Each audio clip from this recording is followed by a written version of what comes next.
ទឹកទី1រ៉ោនវ៉ាន់កីឡាករបង្គោលក្រហមនៃព្រះរាជាណាចក្រកម្ពុជាផានិតគុណខ្មែរបង្គោលខៀវមកពីប្រទេសអេស្ប៉ាញបីទឹកទេសម្រាប់អ្នកទី2ជាប់ជើងក្រោមពីផានិតគុណខ្មែរបាទដែលនាំមកជូនដោយភេជ្ជៈ3កម្លាំងមួយក្រម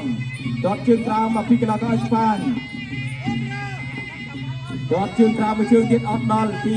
បាទមេដែរជាប់មួយជើងរបស់មេក្រានសេវីឡាតវិញពីផានិតគុណខ្មែរនេះមួយដៃរបស់ផានិត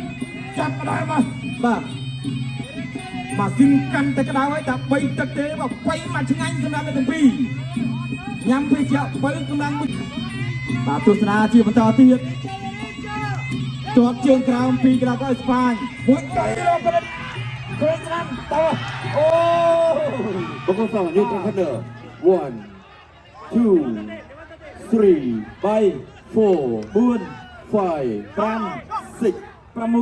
7 7 8ប្រកួតបន្តខំយូទូហ្វៃ បន្ថែមទៀតណា Bukul sama neutral corner 1 រកឈឺទី2 3 3 4 4 5 5 6 6 7 7 8 8